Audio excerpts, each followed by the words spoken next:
All right, you guys, hang in here through this video because I have to show you something.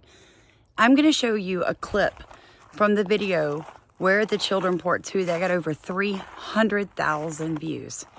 And in that clip, a gentleman's going to be talking about how he kept calling the electric company, warning them about the electrical poles.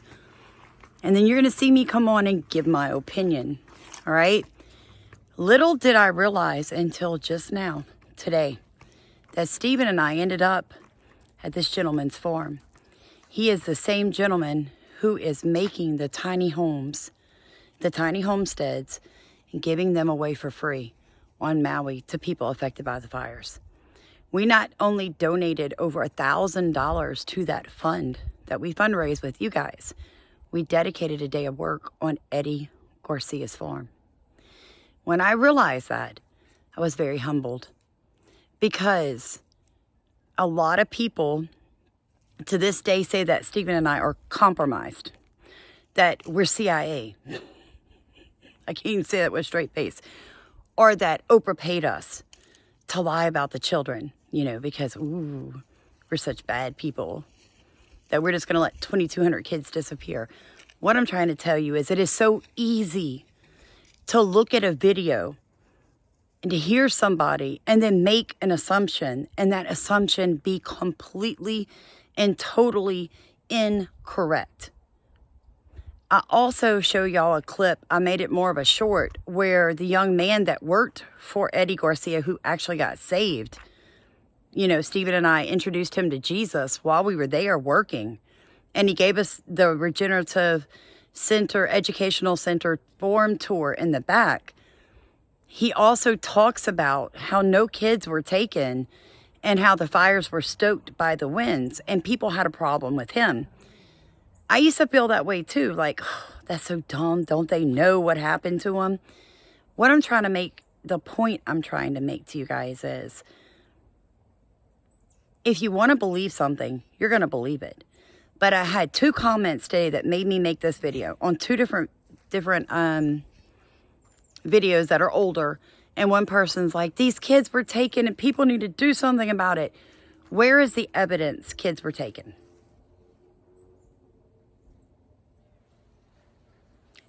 If they are missing, what are their names? What are their ages? And where are parents or neighbors or teachers or doctors or aunties or grandparents? Where are those people asking for 2,200 kids?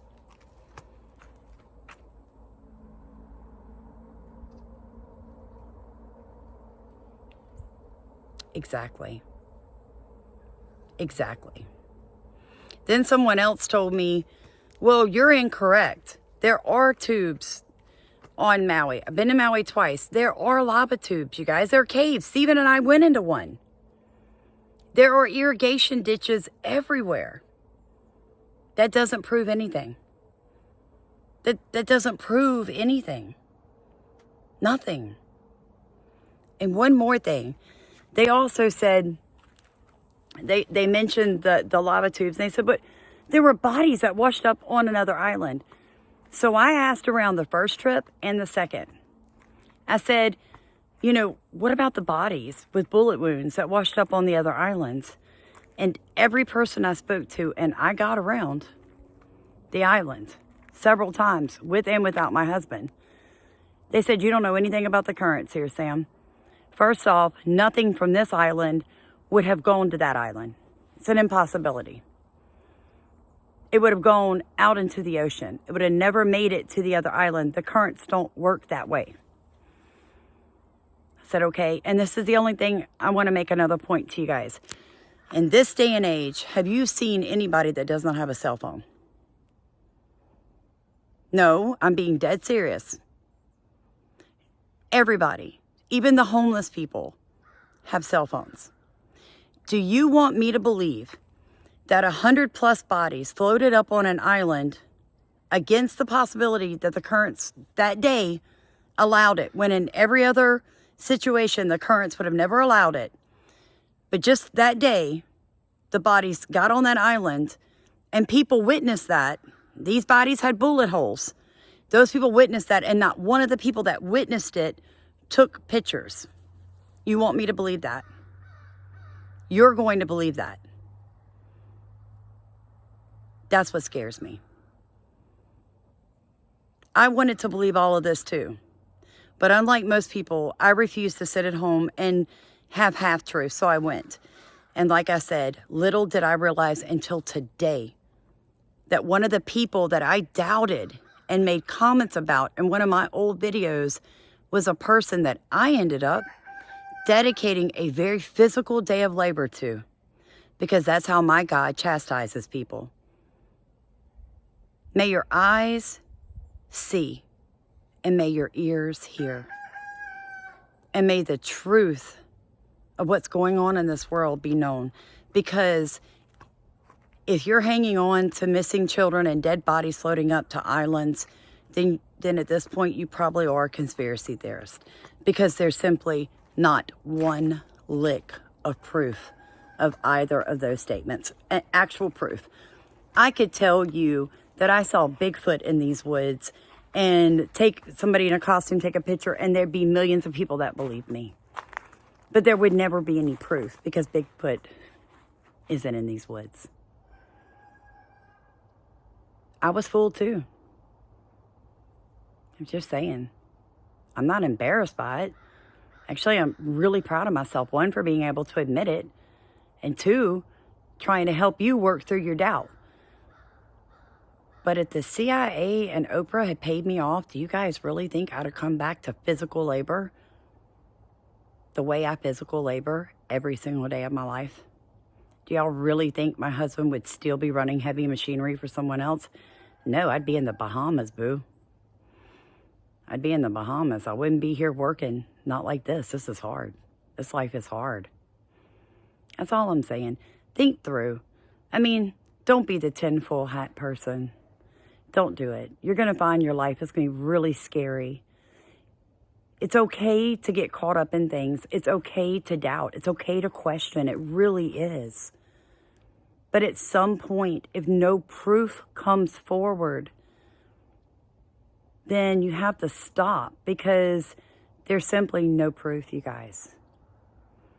There's none, because it didn't happen. Not the kids, not the bodies. And I owe Eddie Garcia a huge apology for doubting that what he saw with the electrical pole starting the fires is exactly what he saw. And shame on me for thinking here in Southeast Louisiana I knew something that he didn't. That somehow I knew more than he knew. It's a humbling experience. And I'm glad I got to sweat on Maui and get blisters on my hands to help him after shredding his good name on the internet with not even realizing it, without even putting two and two together. Until I was looking back through an old video today, because the Holy Spirit told me to. My God is so big. He's so good. Just wanted to share that with you guys. Enjoy the next two clips. God bless you. The first one is before I went to Maui the first time. And the second one was when I was in Maui the second time. So I'll label it for you guys so you can keep up with it. But I thought you'd get a good laugh out of that. Okay? I also understand the incompetence of public school systems and the government during these disasters, and how important it is for communities to come together, faith-based organizations to come together and support the people, because you get very little help from our government, even though they're constantly taking all of our money and they love to ship it overseas, right? Or into new green deals or any nonsense like that. So I was hoping they were going to find these children, and I wouldn't have to take out any time for my gardening to be brokenhearted over missing children. They are not finding the children. I'm going to play some clips, and then I'm going to add in commentary. So I'm going to stop the clips and talk for a second, because this is a conversation that I refuse to stop having. And thank you, you wonderful, amazing people worldwide. God bless you for taking out time out of your very busy days to come to this platform, to come to this table, to get into my boat and row with me. You're not doing this again whoever you are, to children. We, the people of the world, are calling you on it. It happened in Haiti, happens all over the world.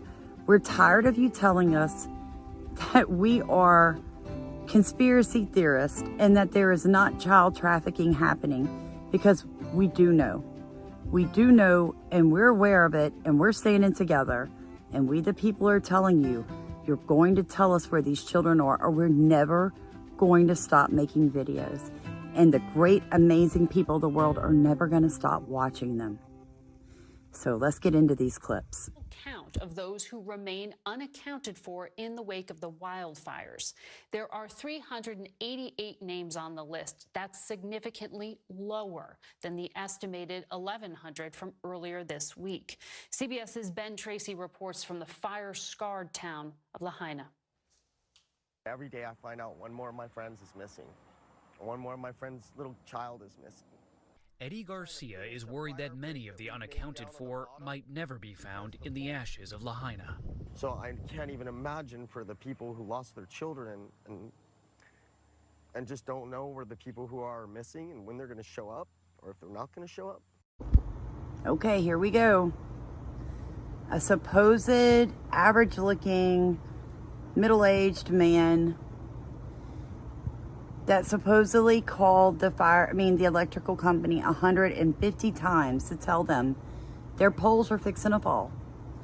And he wants to know, are the missing going to be found? Guys, missing means dead. And somehow they have reduced the amount of missing by almost 800 people in just a few days. I teach people about regenerative agriculture. How to farm, not bringing in any chemical or fertilizer inputs at all. How to create compost. How to fix land that's sort of been destroyed and bring it back to life. So our farm got toasted in the fire and the storm. And so we decided, hey, we already know how to do this. And their farm did get toasted in the fire. So that is why they had already purchased the land that he's talking about right now 18 months prior to the fire. But everything they grow at the Regenerative Education Center farm that we worked on will be donated to survivors of the fires for the next 2 years. They also are building tiny homesteads and giving them to people for free. And these are the coolest little homesteads ever, you guys. They have solar panel electricity and gray water tanks, totally off-grid homesteads, so the people get to keep forever. So enjoy the rest of the clip. Like I said, humbling experience. So glad that the Holy Spirit showed that to me today, and I got to share it with you. So we moved down the road to this farm that we were also working on, and we decided let's show some people how to make some tiny homesteads where they can build a solar system for $3,000 or $4,000, where they can turn a trailer or a pod into a bedroom and put it on a deck and not leave a super huge impact on the ag land.